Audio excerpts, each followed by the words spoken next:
Alright. Asheville, what's up with you style? People, I'm never going to like it here. I'm sorry.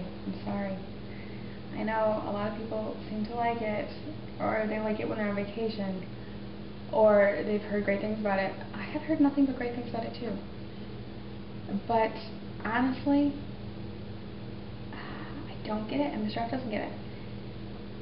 Here's what he said today, and it was so right on. He's like, there is no paradise amidst a town, filled with blight, and it's true, people. I've never lived in a place that's as run down as this. And it would be one thing if it were run down and our house was $100,000. It's another thing for your house to be $400,000 and for your town to be run down. I mean, run down beyond even run down,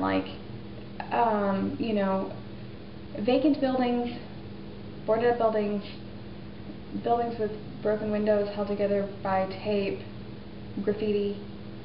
It's everywhere. It's not like it's just in one pocket of a bad neighborhood. I mean, that's interspersed everywhere.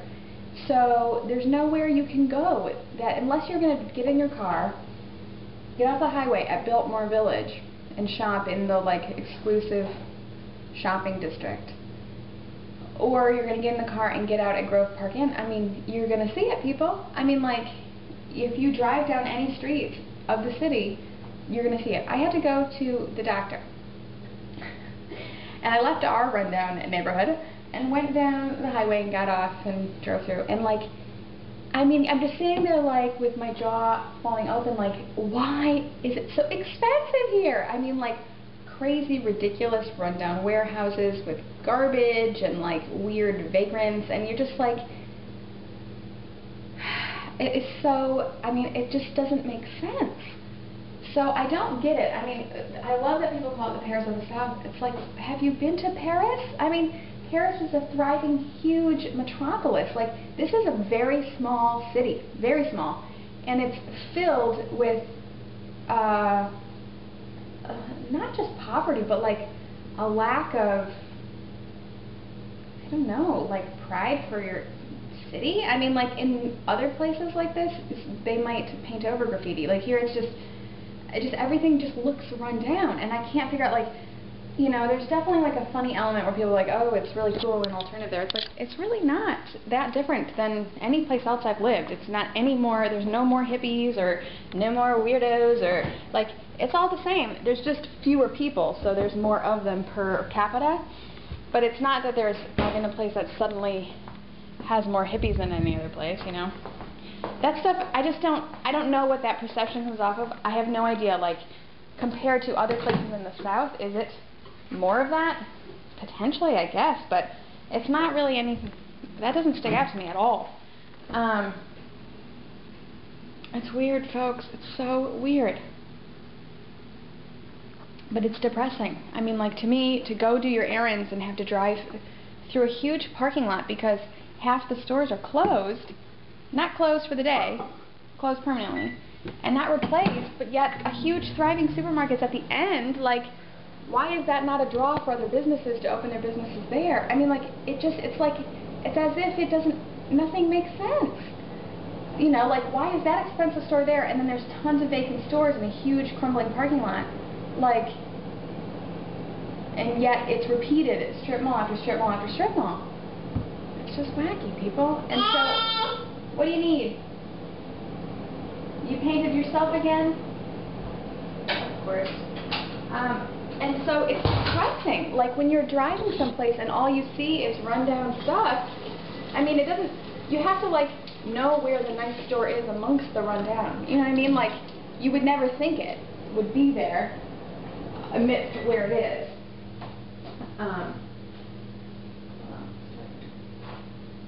It's just strange. I just can't figure it out. I'm never going to figure it out. And honestly, it's just not the right place for me. If you haven't lived in many places, you might not know that every place has its own, every place is its own partner in your relationship. It's like another family member. Every place has its own energy and culture and stuff that's going on, and some of those places may resonate with you and you might feel so comfortable, and some of those places are just you know, like Asheville to me. And it's just like, I don't get it. And it's not, I mean, and Mr. F agrees, it's not like I've lived in a major city. I've lived in horrible neighborhoods in a major city. I've lived in, you know, like, I've been in small towns, I've been in big towns, I've been in suburban areas, I've been a lot of places, people, and I've been a lot of places all over the country, and if you put me here and said, like, how much money do you think these houses would be, I would be like, $125,000 tops. I mean, because that's how it feels. So it's like, you just can't get your mind around why the cost of living is so high compared to the quality of life. And, you know, even when I take kids to school, you know, people will be like, I mean, they're from here, so it's different. Like, isn't this a great place to raise kids? And it's like, yeah, no, not really. I mean, like, no. I mean, it's not that I'm missing what's going on, people. I know what's going on. I'm checking it out every day. Like, it's not as much as a bigger city, you know, or a bigger town, and I mean, it's not that much. It's not that great.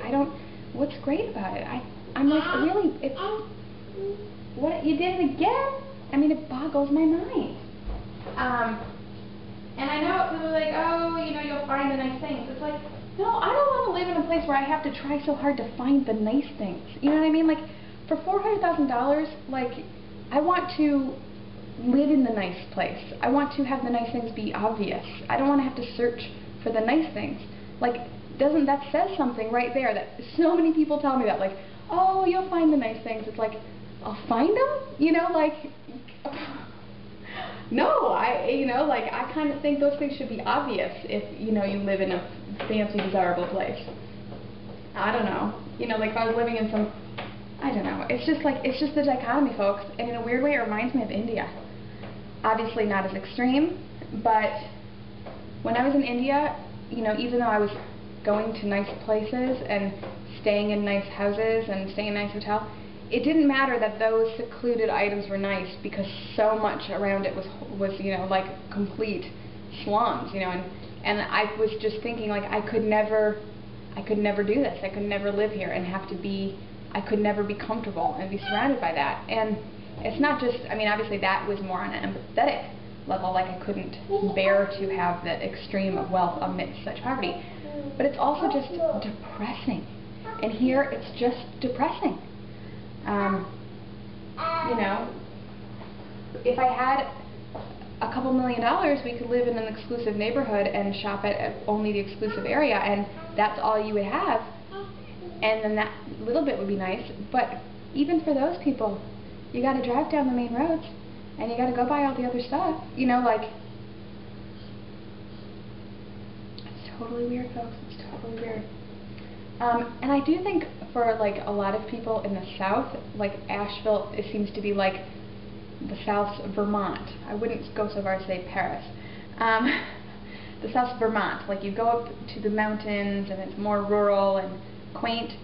And there are towns like that surrounding here, but also still a lot of poverty. And there's poverty in Vermont too, but it's not the same as Vermont. I mean, I've spent a lot of time in Vermont. It's not exactly the same as that. But I think that's probably the best, like, the closest comparison.